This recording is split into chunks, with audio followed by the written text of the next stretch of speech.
গম্ভীর ছাড়া আর কেউ রোহিত বিরাটদের কোচ হতে চাননি। মঙ্গলবার নেওয়া হবে পরীক্ষা। ভারতীয় দলের কোচ হওয়ার জন্য আবেদন করেছেন একা গৌতম গম্ভীর। মঙ্গলবার ক্রিকেট উপদেষ্টা কমিটির এক সাক্ষাৎকার নেবে বলে জানা গিয়েছে। টি-20 বিশ্বকাপের পরই মেয়াদ শেষ হয়ে যাবে রাহুল দ্রাবিড়ের। তার জায়গায় কোচ হতে পারেন গম্ভীর। আইপিএলে কলকাতা নাইট রাইডার্সের মেন্টর ছিলেন গম্ভীর।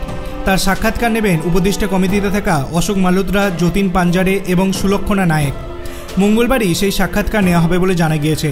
বোর্ড সূত্রে জানা গিয়েছে, প্রধান কোচ এবং একজন নির্বাচক নেওয়ার জন্য সাক্ষাৎকার নেওয়া হবে।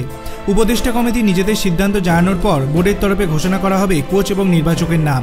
যদিও রিকি পন্টিং এবং জাস্টিন ল্যাঙ্গার জানিয়েছিলেন তারা ভারতের কোচ হওয়ার প্রস্তাব খারিজ করেছেন, কিন্তু বোর্ড পাল্টা জানিয়েছিল কোনো প্রাক্তন অস্ট্রেলীয় ভারতের কোচ হওয়ার জন্য অনুরোধ করেননি। বোর্ড সচিব জয় শাহ বলেন, আমি বা বোর্ডের কেউই কোনো অস্ট্রেলীয় ক্রিকেটারকে কোচ হওয়ার জন্য প্রস্তাব দেয়নি। আইপিএল চলাকালীন ভারতের কোচ হতে চেয়ে আবেদন জমা দিতে পড়েছিল বোর্ড। 27 মে ছিল আবেদন করার শেষ দিন। সেই সময় কেকেআরের দায়িত্ব সামলাচ্ছিলেন গম্ভীর। কিছুদিন আগে দুবাইয়ের এক অনুষ্ঠানে গম্ভীর বলেছিলেন, ভারতীয় দলের কোচ হতে পারলে ভালো লাগবে। দেশের কোচ হওয়ার থেকে বড় গর্বের কিছু হয় না। 140 কোটি ভারতীয় প্রতিনিধি হওয়া যায় কোচ হলে। আপনার কি মনে হয়, তাহলে কি ভারতের পরবর্তী কোচ হতে চলেছেন গৌতম গম্ভীর? আপনার অভিমত আপনি কমেন্ট সেকশনে জানাতে পারেন।